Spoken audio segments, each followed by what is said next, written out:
Hello students, कैसे हैं आप। तो मैं आशुतोष बिजवान स्वागत करता हूं आपका एक बार फिर से हमारे यूट्यूब चैनल बिजवान ब्रेन स्टेशन में, जहां पर हम इलेक्ट्रिसिटी पढ़ रहे थे और कुछ दिन बीच में गैप रह गया था इलेक्ट्रिसिटी के नए लेक्चर का। तो आज हम लेके आए हैं आपके लिए एक बार फिर से इलेक्ट्रिसिटी का नया लेक्चर, जिसमें हम पढ़ने जा रहे हैं joules law of heating effect. और पिछले लेक्चर में हमने रजिस्टिविटी यानी कि R equal to row L/A के बारे में समझा, जिसमें हमने रो को रजिस्टिविटी नाम दिया, रेजिस्टेंस और रजिस्टिविटी के बीच में डिफरेंस देखा और उससे रिलेटेड क्वेश्चन अभी तक हमने नहीं किए थे। तो पहले दो क्वेश्चन हम उससे रिलेटेड करेंगे, फिर उसके बाद हम joules law of heating effect पे बात करेंगे। तो चलिए शुरू करते हैं आपका ये वाला टॉपिक, जिसमें हम थोड़ा सा क्वेश्चन करेंगे, फिर joules law of heating effect के बारे में बात करेंगे। तो बच्चों, सबसे पहले जो हमारे पास क्वेश्चन दे रखा है ये है, wire of length L and resistance R is stretched so that its length is doubled and the area of cross section is half।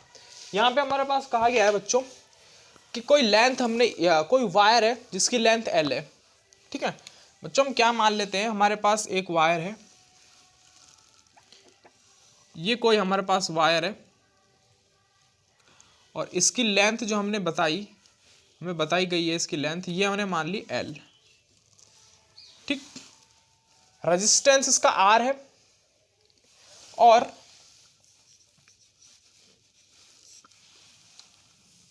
ठीक है, रेजिस्टेंस इसका R है और एरिया इसका हमने मान लिया A, इसका एरिया है। ठीक, फिर इसने कहा इट्स लेंथ इज डबल। अगर हम इस वायर को स्ट्रेच करें बच्चों, जब हम वायर को स्ट्रेच करेंगे तो आप सब जानते हैं कि इसकी लेंथ क्या होगी, बढ़ जाएगी। तो लेंथ बढ़ेगी तो हम यहाँ पे सेकंड वायर बना देते हैं एक सेम। तो ये वायर की लेंथ अब बढ़ चुकी है, ये हमने लेंथ ऑफ वायर बढ़ा दी। ठीक है, तो ये सेकंड वायर है और इसकी लेंथ जब हमने बढ़ाई तो लेंथ हो गई इसकी, क्या हो गई, डबल हो गई। दैट मीन्स अगर पहले L थी तो ये हो गई 2L। ठीक है, वो लेंथ हो गई 2L। साथ में एरिया ऑफ क्रॉस सेक्शन क्या हो गया, हाफ हो गया। तो पहले A था तो अब एरिया ऑफ क्रॉस सेक्शन क्या हो गया हमारे पास, A/2 इसका एरिया हो गया। ये दो कंडीशन हमारे पास बन गई।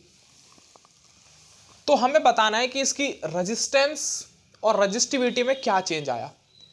तो बच्चों, मैंने बताया था कि रजिस्टिविटी केवल मटेरियल पे डिपेंड करती है। किस पे डिपेंड करती है, मटेरियल पे। मटेरियल अगर चेंज हो रहा है तो रेजिस्टेंस हमारा क्या होगा, ऑटोमेटिक हमारा रजिस्टिविटी हमारी क्या होगी, चेंज होगी। यानी मटेरियल चेंज तो रजिस्टिविटी भी चेंज। देखो बच्चों, यहाँ पे जो हमारे पास वायर लिया गया है, जो वायर हमारे पास पहले था L लेंथ का, उसको ही स्ट्रेच किया है, तो यानी इसका मतलब क्या हुआ, इससे क्या समझा आप कि जो इसकी लेंथ है ये तो बढ़ गई लेकिन मटेरियल वही है अभी भी, यानी मटेरियल वही है। तो इसका मतलब क्या हुआ, रजिस्टिविटी जिसे हम रो कहते हैं डज नॉट चेंज होगी, डज नॉट चेंज। आप जानते हैं क्यों डज नॉट चेंज हुई, क्योंकि बच्चों मटेरियल वही है। मैंने कहा मटेरियल चेंज तो रजिस्टिविटी चेंज। ठीक है ना। अब रेजिस्टेंस की बात करते हैं।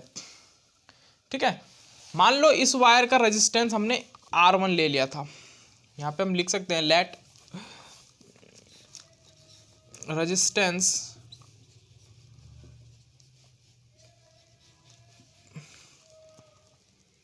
फॉर गिवन वायर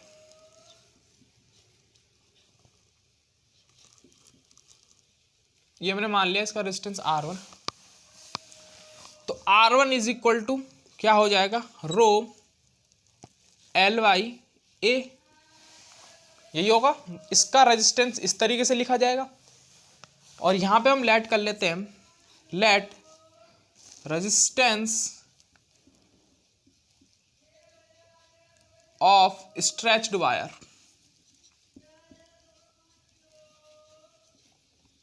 तो रेजिस्टेंस ऑफ स्ट्रेच्ड वायर क्या होगा, इसे हमने R2 मान लिया। ठीक, तो R2 इज इक्वल टू हो जाएगा रो, लेंथ हो गई डबल 2L और एरिया हो गया हाफ। ये सेकंड इक्वेशन, ये फर्स्ट इक्वेशन। ठीक है, तो अब यहां पे करना क्या है, डिवाइड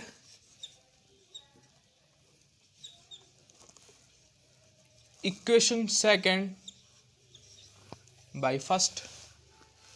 तो यहां पे क्या हो गया, R2 divide by R1 is equal to rho 2L by A by 2 upon rho L by A, rho L by A। ठीक, तो यहाँ रो से रो कैंसिल आउट हो गया हमारे पास।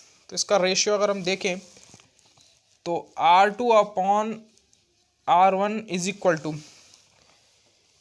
A ऊपर जाएगा, ये देखो ये ऊपर जाएगा तो क्या हो जाएगा, ये 4L हो जाएगा। ठीक है ना, अपॉन A, ये पूरा टर्म ऊपर होगा मल्टीप्लाई में चला जाएगा तो A बाई L ये हो जाएगा, ये कैंसिल आउट। तो R2 upon R1 is equal to क्या हो गया, 4/1। तो यहां से कंक्लूज क्या निकला, कंक्लूजन R2 जो होगा वो 4 टाइम्स होगा R1 के, यानी जो इसका रेजिस्टेंस होगा वो 4 गुना होगा R1 के। तो यहां से ये कंक्लूजन इसका निकल के आया, यानी 4 गुना बढ़ जाएगी, क्योंकि ऑब्वियस सी बात है लेंथ बढ़ाओगे तो एरिया कम होगा, और एरिया कम होगा तो जो चार्ज है उसको मूव करने में बहुत दिक्कत होगी, है ना। एरिया, क्योंकि ज़्यादा एरिया होगा तो जल्दी से निकल जाएंगे। किसी पतली सी गली से आप जा रहे हैं, वहाँ पे कई सारे लोग एक साथ आए तो भीड़ बढ़ेगी, आपको निकलने में दिक्कत होगी। लेकिन वही चौड़ी जगह है, कहीं पे आराम से मूव कर सकते हैं आप। तो यहाँ पे इस तरीके से ये क्वेश्चन हुआ। चलिए अब नेक्स्ट क्वेश्चन एक और करते हैं इसका, फिर उसके बाद हम joules law of heating effect पे बात करेंगे। तो आप इसे नोट कीजिए, फिर इसको रब करके नेक्स्ट क्वेश्चन लिखते हैं बोर्ड पे। चलिए बच्चों, अब हमने क्वेश्चन दूसरा बोर्ड पे लिख दिया है। हमारे पास दे रहा है बच्चों, the resistance of the wire is 0.01 centimetre, radius is 10 ohm। If the resistivity of the material of the wire, material of the wire is, सही करेक्ट कर लेना आप, material of the wire is 50 × 10⁻⁸ ohm metre. Find the length of the wire, length of the wire हमें find करनी है। तो यानी L तो हमें सबसे पहले फाइंड करना है। गिवन हमारे पास क्या क्या दिया गया बच्चों, गिवन जरूर लिखना है बच्चों सभी क्वेश्चनों में, है ना। तो गिवन हमारे पास दिया गया है, रेडियस ऑफ द वायर हमारे पास दी गई है विच इज 0.01 सेंटीमीटर, और रजिस्टिविटी हमारे पास दी गई है 50 × 10⁻⁸ ओम मीटर, और इसे स्मॉल आर से डिनोट करो रेडियस, और रेजिस्टेंस हमारे पास दिया गया है 10 ओम का। ये हमारे पास डेटा है जो गिवन है। बच्चों आप देख रहे होंगे जो रेडियस है वो तो सेंटीमीटर में है, क्योंकि लेंथ पे भी तो डिपेंड करेगी ना उसकी। तो रेडियस अगर लेंथ में है, और जो रजिस्टिविटी दे रखी है वो दे रखी है ओम मीटर में। तो सबसे पहले इसको हमें क्या चेंज कर देना है, मीटर में चेंज करना है। तो मीटर में चेंज करोगे तो 100 से इसको डिवाइड कर दोगे आप, क्योंकि 1 मीटर इज टू 100 सेंटीमीटर। तो ये हो जाएगा 0.0001 मीटर। इतनी बात आपको समझ में आ गई होगी शायद। 100 से डिवाइड करने पे 2 0 और बढ़ जाएंगे ऊपर, और उसके बाद 4 अंकों बाद दशमलव हमारा लग जाएगा। तो 0.001 मीटर इसका आंसर ये हो गया मीटर में। अब सब आप जानते हैं, अब तो नॉर्मल कैलकुलेशन है, हमें लेंथ निकालना है। तो लेंथ हम जानते हैं कि R इज इक्वल टू क्या होता है बच्चों, row L by A, row L by A. ठीक है, तो यहां से अगर हम लेंथ निकालें तो L इज इक्वल टू क्या हो जाएगा, R × A अपॉन रो। ये बात आपको सबको समझ में आ जाती है। ठीक, अब हमारे पास एरिया अभी नहीं है, एरिया हमारे पास अभी नहीं है, तो एरिया हम कहाँ से निकालेंगे, ये जो हमें दे रखा है, क्योंकि एक एंड इसका क्या होगा, सर्कुलर फॉर्म में होगा और लेंथ तो हमें निकालनी है, तो एरिया क्या होगा बच्चों, देखो तो एरिया हो जाएगा हमारे पास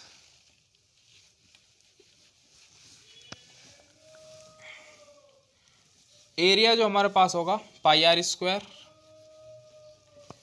तो 22/7 इंटू 0.0001 का होल स्क्वायर।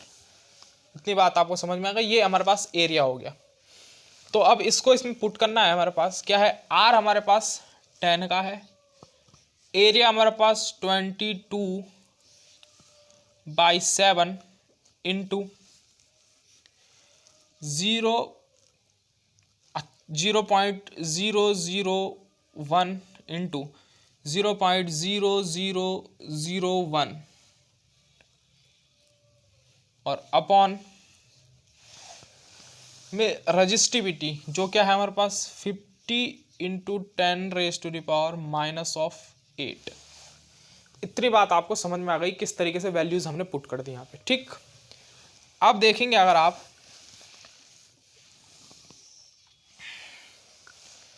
इसको अगर थोड़ा हम खोलें, इसको खोलें अगर हम, तो L इज इक्वल टू अगर हम देखें तो ये हो गया 10 इंटू 22 इंटू 1, इसको 1 लिखो, इसको भी 1 लिखो, डिवाइड में 4 0 यहाँ 4 0 यहाँ 10 की पावर में तो 7 इंटू 50 इंटू 10⁻⁻8 इंटू 10⁻4 इंटू 10⁻4, ठीक है।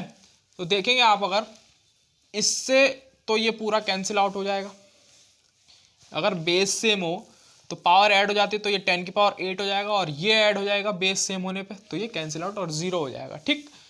अब देखो आप, इस 0 से ये 0 कैंसिल आउट हो गया, तो हमारे पास ओवरऑल बचा क्या, L is equal to 22 into 1 into 1/7, ये कैलकुलेटिंग वैल्यू बची हमारे पास। L इज इक्वल टू यहाँ से 22/7, 7 से अगर हम इसको डिवाइड करें तो 7 कहाँ मिस्टेक हुई बच्चों, अगर हम 7 से डिवाइड करें, ठीक है, अच्छा हाँ 5 और है बच्चों साथ में, ये 0 कट गया ना, तो ये 5 और मल्टीप्लाई हो जाएगा इसमें यहाँ पे, ठीक है। हाँ तो L इज इक्वल टू 5 से ये 2 बार, सॉरी 4 बार, और 2 बचेगा यहाँ पे, यहाँ पॉइंट लग जाएगा और इसका 0 बढ़ जाएगा, 5 4 ये हो जाएगा, ठीक है ना। तो ये हो गया 44.7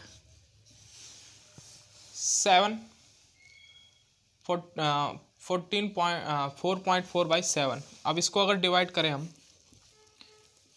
तो 7 6 42, 2 कैरी, और 7 2 14, 6 और 0, और 7 8 जा, तो जो length I L is equal to 0.628 metre, क्योंकि मीटर में ही हमने अभी लिया था सारी चीज़ें मीटर में ली थी, तो ये इसका हमारा पास आंसर आ गया, ठीक है बच्चों। इस तरीके से इस क्वेश्चन को सॉल्व करना था। अब आप इसे नोट कीजिए और इसके बाद हम joules law of heating effect पर बात करते हैं। चलिए आप इसे नोट कीजिए। चलिए बच्चे, अब हमने बोर्ड पे joules law of heating effect लिख दिया है।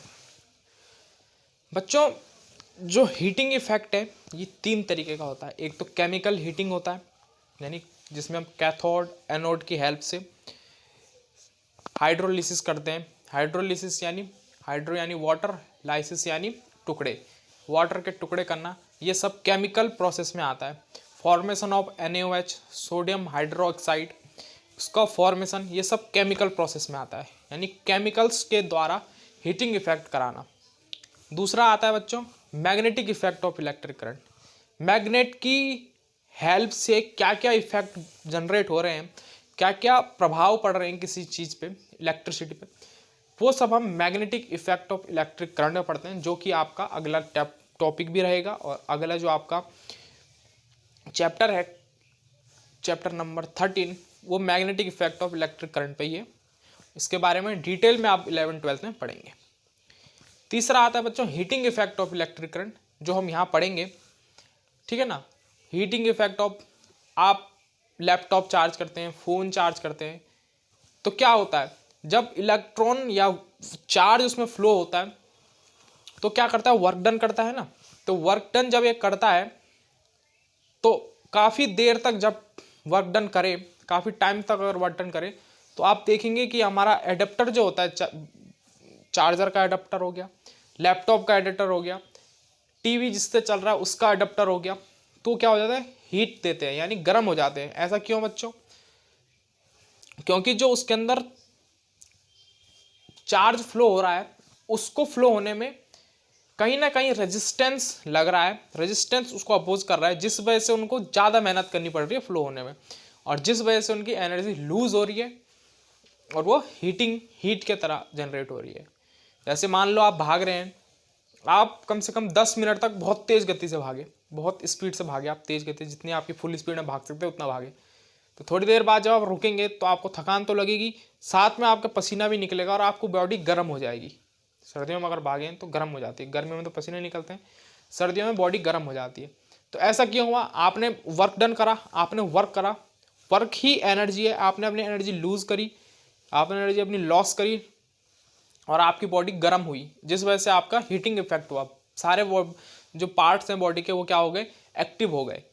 तो सेम प्रोसेस यहाँ पे भी है। एक बार डेफिनेशन पढ़ते हैं फिर समझते हैं। जूल्स, तो जूल्स एक साइंटिस्ट हुए, उन्होंने क्या कहा कि भाई जो it state that heat produce in a conductor is directly proportional to the square of the amount of current flowing, resistance of the conductor, time period of the flow of current.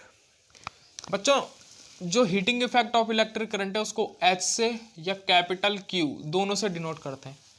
अभी हाल फिलहाल के लिए यहाँ पे H से हम denote करेंगे। इसने कहा कि जो H है हमारा, ये क्या है, डायरेक्टली प्रोपोर्शनल है किसके, करंट के स्क्वायर के बराबर, करंट के स्क्वायर के बराबर। यानी करंट भी ज़्यादा, जितना ज़्यादा करंट होगा हीट भी उतनी ही ज़्यादा प्रोड्यूस होगी। ये इसने कहा डायरेक्टली प्रोपोर्शनल है, ये डायरेक्टली प्रोपोर्शनलिटी का काम कर रहा है। करंट ज़्यादा तो हीट भी ज़्यादा। इसके बाद रेजिस्टेंस पे भी ये डायरेक्टली प्रोपोर्शनल है।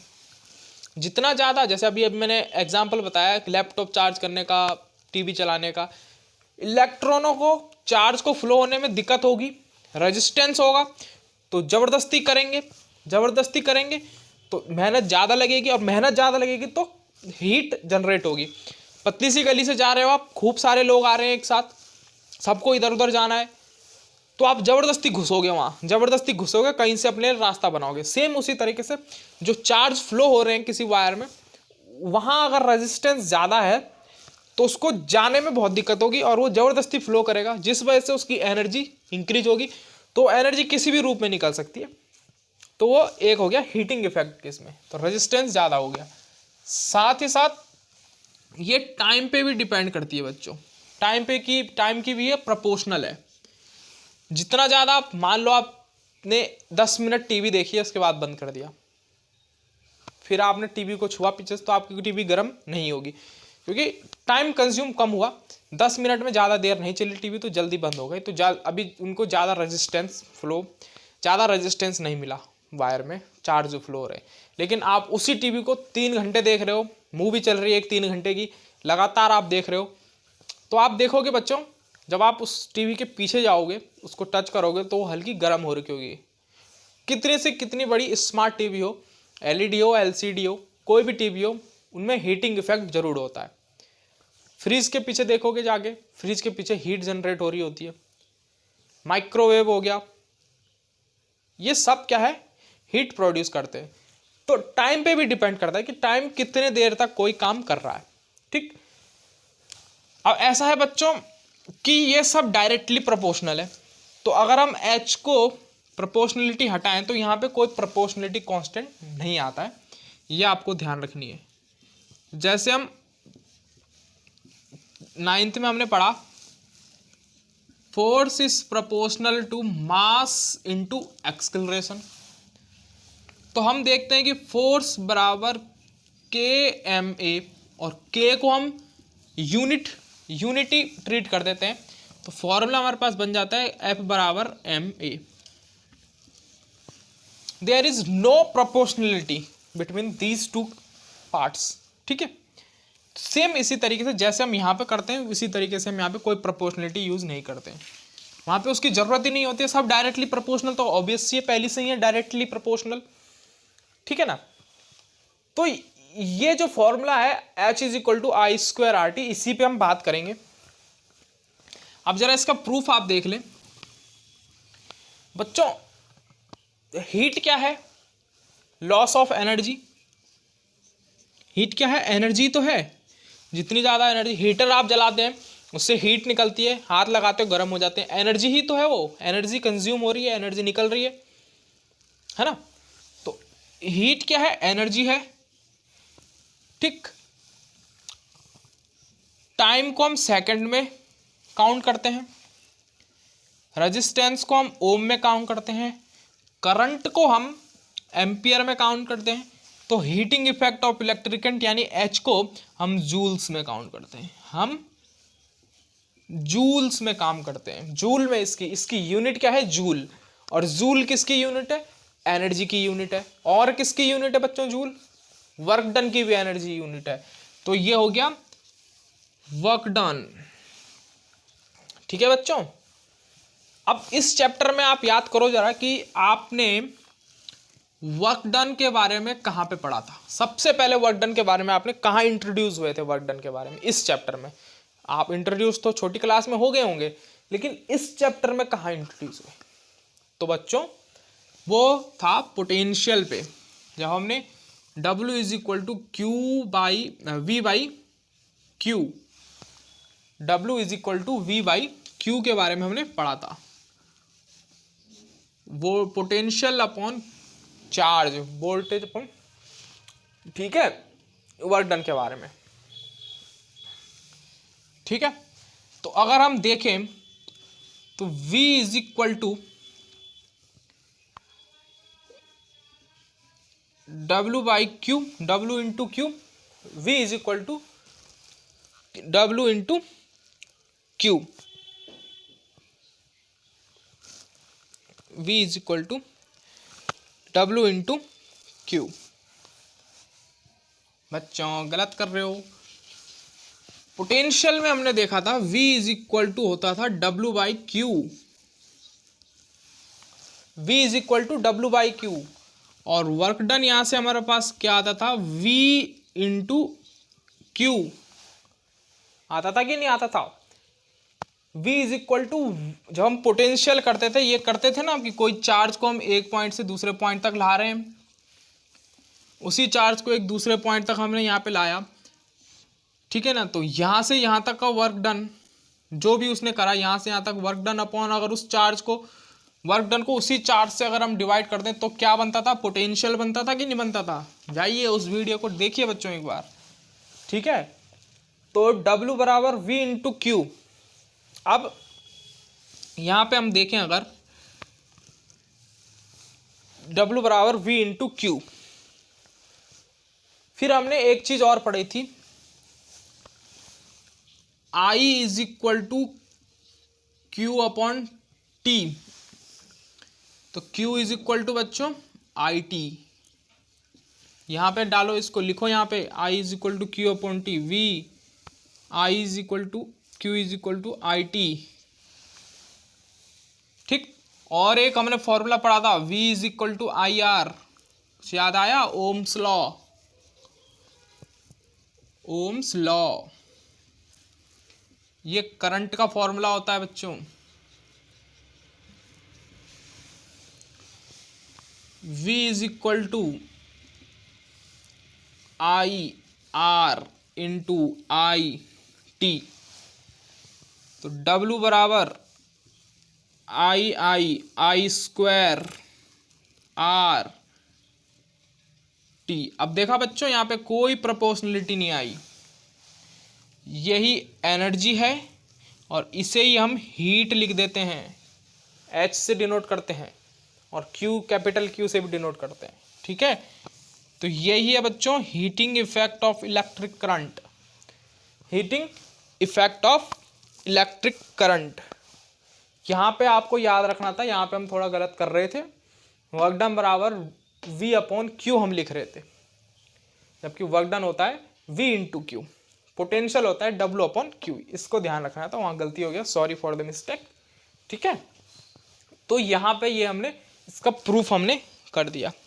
ठीक, अब जरा एक क्वेश्चन पे हम बात करेंगे बच्चों, इसको रब करने के बाद नोट कीजिए इसे आप। चलिए बच्चों, क्वेश्चन बोर्ड पे लिख दिया है, एनसीईआरटी का क्वेश्चन है। क्या कह रहा है? एन इलेक्ट्रिक आयरन, आयरन यानी स्त्री जिससे आप प्रेस करते हैं, स्त्री जिसे, an electric iron of resistance 20 ohm given लिखो बच्चों, गिवन लिखो। गिवन क्या है?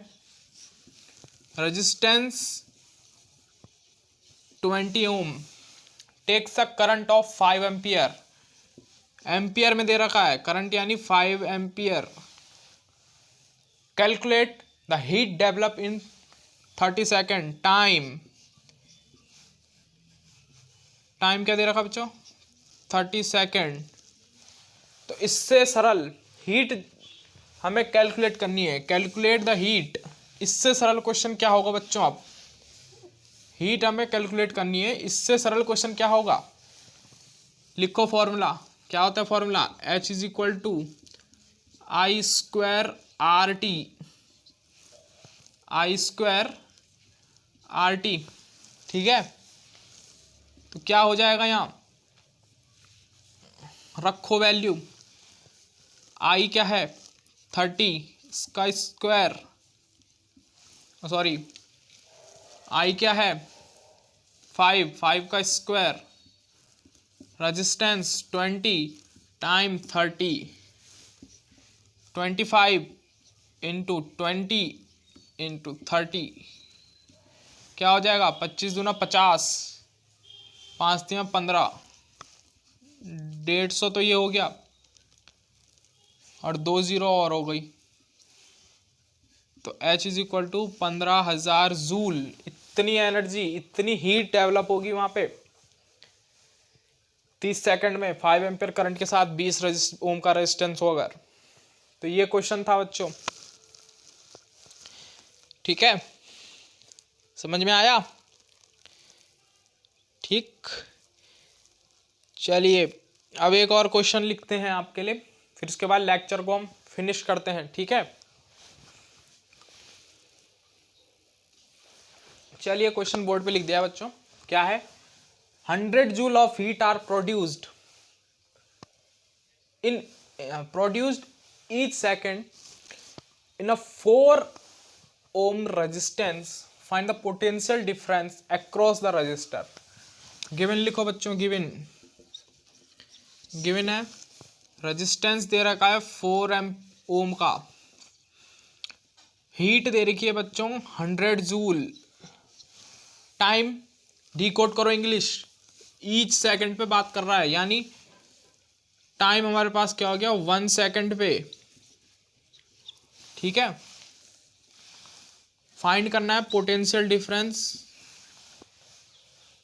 फॉर्मूला क्या होता है बच्चों हमारे पास? H is equal to I square R T, I square R T. तो क्या हो गया देखो, हमें V निकालना है, तो आप क्या निकाल नहीं सकते हो? V is equal to I R हमारे पास होता है, V is equal to I R हमारे पास होता है। यहां से हम क्या निकाल लेंगे? करंट निकाल लेंगे। करंट हमारे पास नहीं है, करंट निकल जाएगा यहां से, पहले यहां से देखो करंट निकल जाएगा। H में रखो, H हमारे पास क्या हो गई? 100 जूल। I हमें निकालना है आई स्क्वायर आर हमारे पास 4 ओम का और टाइम हमारे पास 1 सेकेंड। ठीक है, इसे नीचे लाओगे क्या हो जाएगा, मल्टीप्लाई हो जाएगा, I square is equal to 100/4, I square is equal to 25 बार कटेगा ये, आई इज इक्वल टू 5। ठीक है, प्लस माइनस 5 आएगा, माइनस नहीं लेंगे क्योंकि करंट निगेटिव नहीं होता। तो v इज इक्वल टू हम जानते हैं आई आर, तो v इज इक्वल टू आई आ गया 5 R 4, तो ये आ गया 20 वोल्ट। पोटेंशियल डिफरेंस हमारा 20 वोल्ट का आ गया। ठीक है बच्चों, इस तरीके से क्वेश्चन करने थे। ठीक, तो आज के लेक्चर में रजिस्टिविटी के बारे में कुछ क्वेश्चंस करे 2, उसके बाद joules law of heating effect के बारे में पढ़ा और 2 क्वेश्चन उसके बारे में करे। नेक्स्ट लेक्चर पे अगर हम इसी से रिलेटेड कंबाइंड क्वेश्चन हम लेके आएंगे एक बार सभी के लिए। ठीक है ना, तो मिलते हैं नेक्स्ट वीडियो में, तब तक के लिए धन्यवाद।